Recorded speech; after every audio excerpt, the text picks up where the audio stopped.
The Currently podcast is produced and recorded at Born in June Creative Studios in Los Angeles. Born in June Creative helps movers and shakers tell their stories. Welcome to the Currently podcast. I'm your host, Betsy Aime.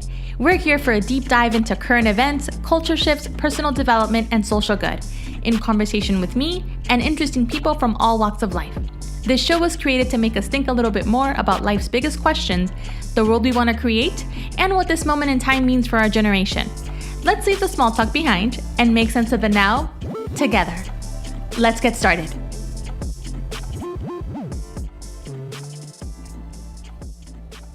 Hey y'all, welcome to this mini episode of the Currently podcast. I got so much good feedback from the last mini episode that I wanted to hop on here and just give you guys a little update on what's going on with me. I've been recording a lot of interviews weeks ahead of time, so I feel like one of the things that I've been missing is I have been missing that time to really share with you all what's going on in my life in real time. What are some of the challenges that I'm dealing with, things that I'm loving, things that I'm reading. So I'm excited to hop on and do these mini episodes whenever I can. Today, for example, I wanted to give you guys an example of something that I set out to do and that I had happened to me just very coincidentally. So I read a book in the fall called Hiding in the Bathroom, An Introverts Roadmap to Getting Out There. It was written by a woman that I immediately started fangirling all over. Her name is Maura Aarons-Mealy, and she has a business called Women Online. And this business is a convergence of everything that I care about. It's about women in the digital space, but women using the digital space to create change and raise awareness about causes in the political progressive space. So that's everything that I'm about. So I was super excited and I said, oh my God, I really want to interview this woman, or I really want to interview someone who's familiar with her book. I thought about interviewing Lorraine Laddish, who is the woman behind Viva 50, an amazing website for women over 50, because she had actually posted about the book and that's how I found out about it.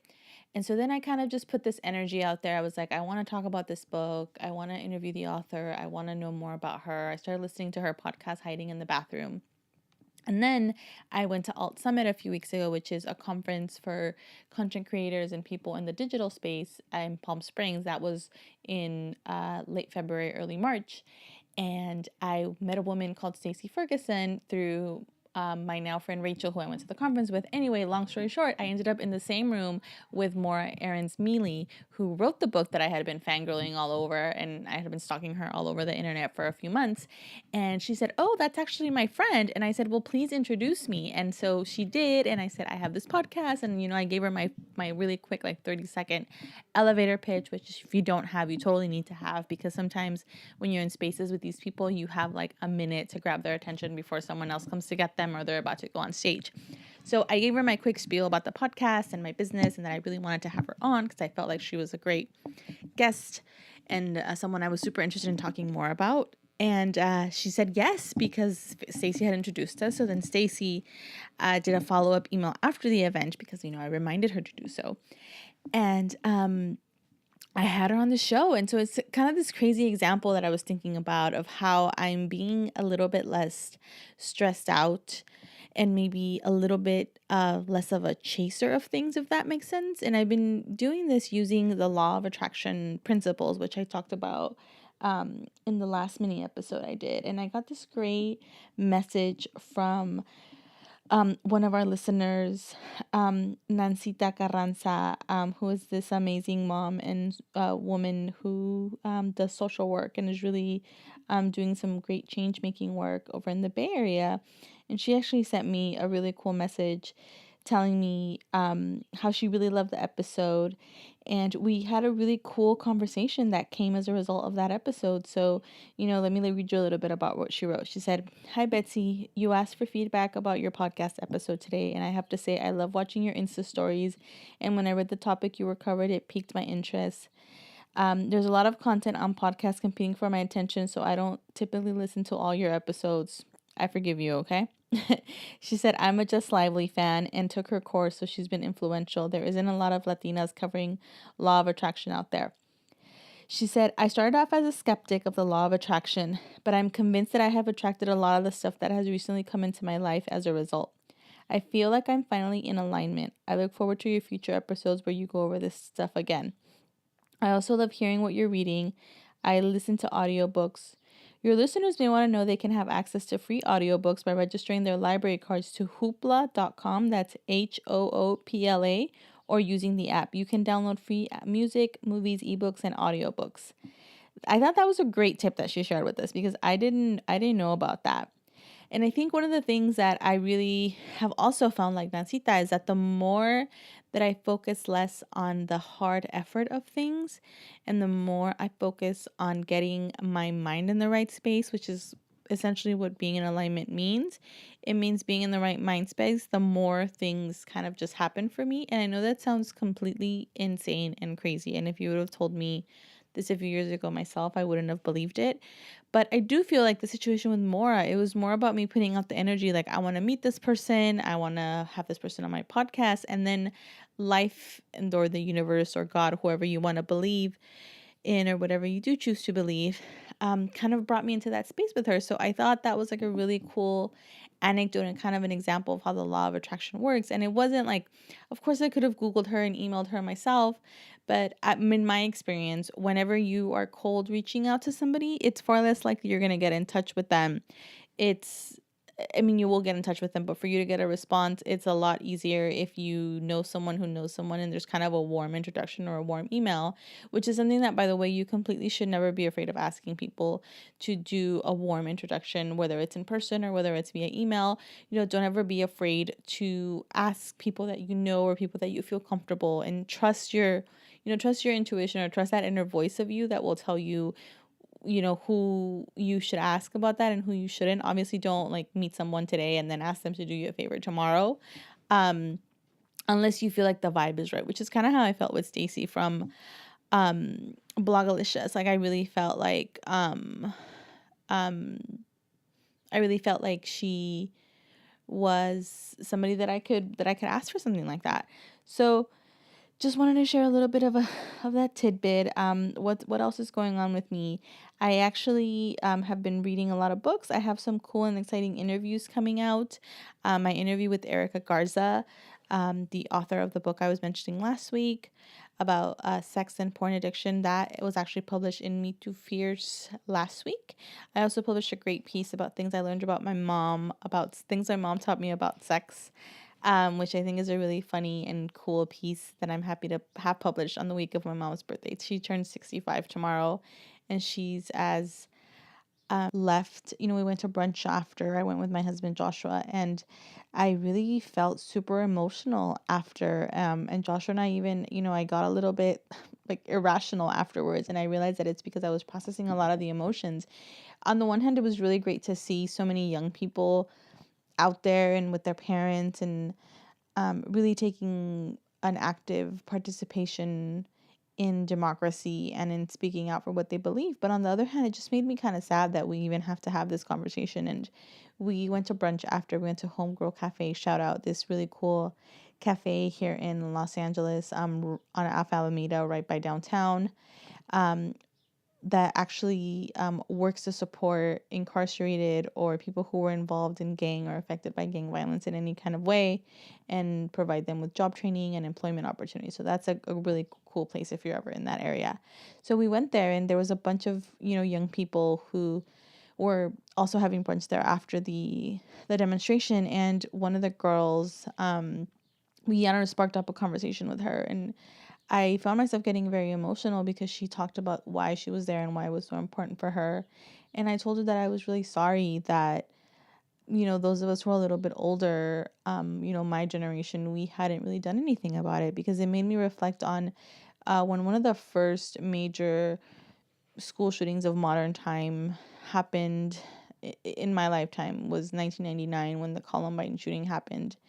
And I was I think, a freshman in high school. And I remember that feeling of uncertainty and of feeling unsafe going to school. And although it felt very isolated, like it still felt like isolated incidents at that time, but I can only imagine what it feels like now to be a student and fear being in safety. I actually can't go to movie theaters right now anymore without feeling like something might happen, which is a really uneasy feeling to have and a feeling that I'm trying to fight.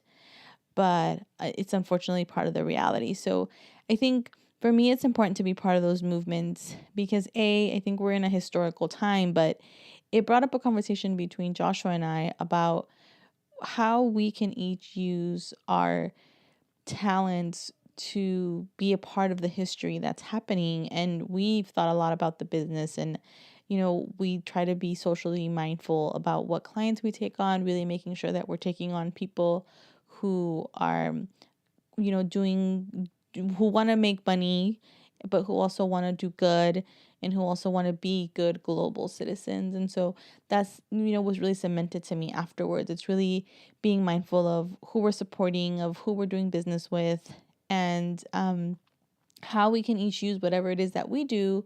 Our wedding planner, Lorianne, she spoke at a brunch for Women of Grit, this cool new women's group brunch that I attended, and she talked about the ways that she gives back, and how even in the very beginning of her business when she wasn't super profitable, and you can follow her at Wife of the Party on Instagram.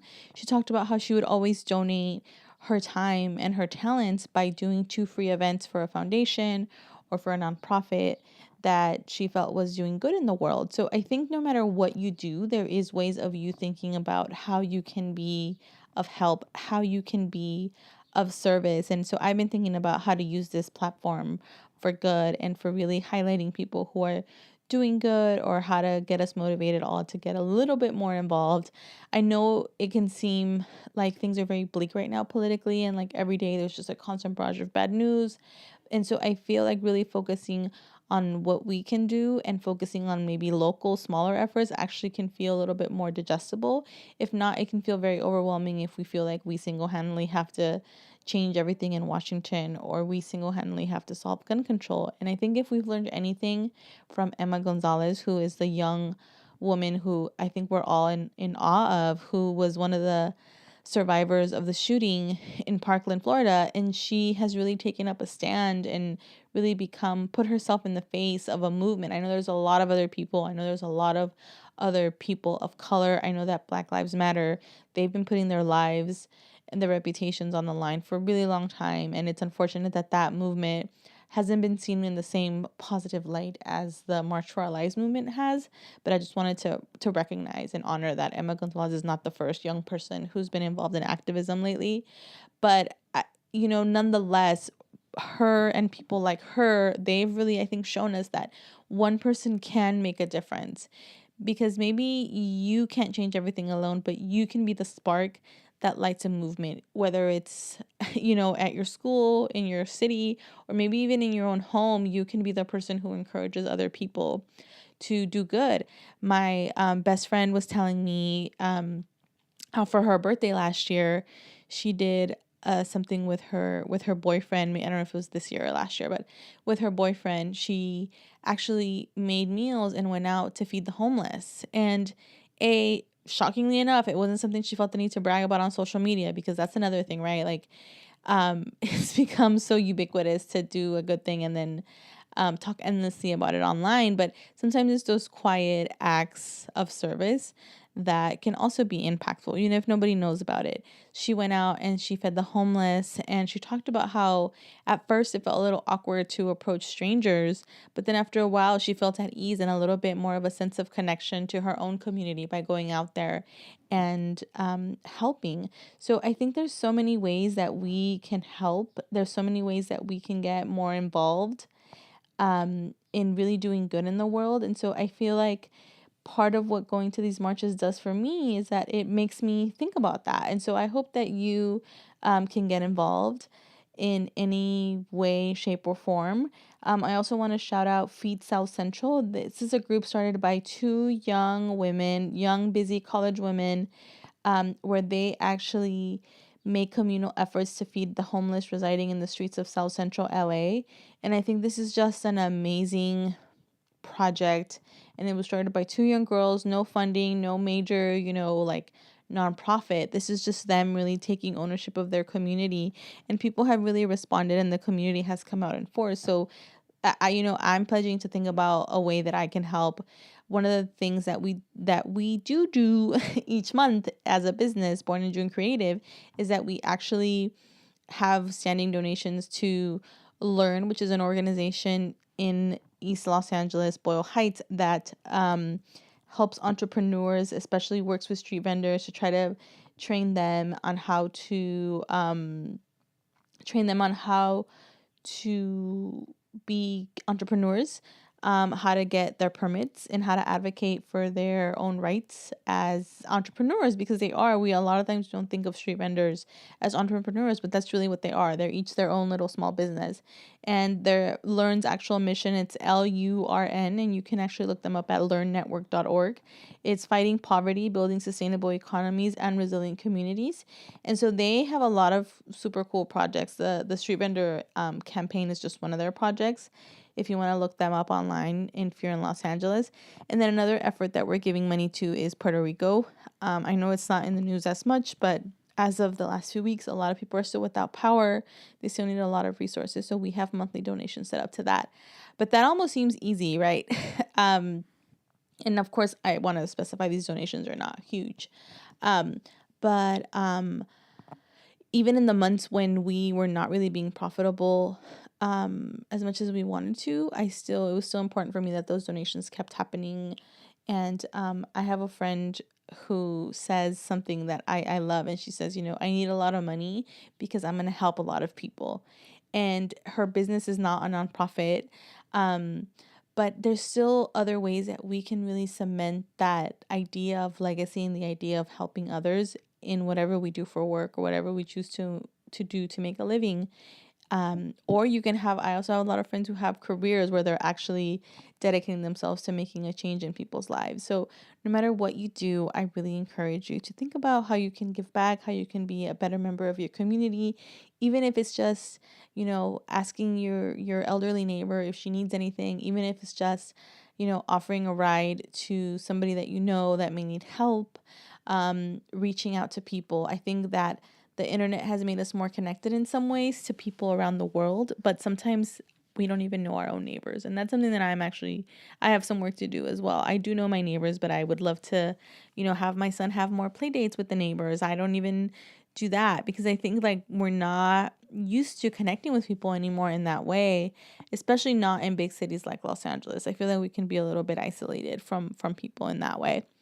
Anyway, those are some of my thoughts. I'm hoping to do more of these in the future. I want to have Josh come back on and actually talk about the business, and I want to share an interesting story.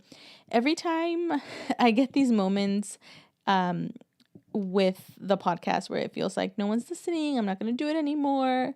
And then I remember that, it's not about numbers, and we can feel very pressured to have everything be about numbers, but it's not really about the numbers. It's about, making a difference, or, connecting with somebody, even if it's just one person, and it's about making a difference in each other's lives, right? Because it's not about me making a difference in your lives. It's really like, I feel like this is to me an exchange between the both of us, where you're listening and sharing things with me, and I'm following all of you. If you follow me, I will follow you back. And I got a text from Josh last Friday. He went to an event in LA, downtown LA, and he said, "Oh, I met one of your fans." And I said, "What? What does that mean?" I didn't know what he said. And he said he met someone who listens to the show, and she recognized him as my husband. And I share that story not because, I feel famous or anything. I totally don't. It's just because people are listening, and I feel like the universe sends me little messages that people are listening. So I really want to thank you for that. And I want to shout out, her name is Prince Lorena, Lori Prince. Thank you so much for coming up to Joshua and telling him that you listen to the show and that you enjoy it. I love hearing from all of you, and I love being in this space together with you. All right, that's enough talking from me. Thank you so much for listening to these mini episodes, and stay tuned for these cool upcoming interviews. I have a cool one coming out tomorrow that I'm excited to share. And talk to you soon.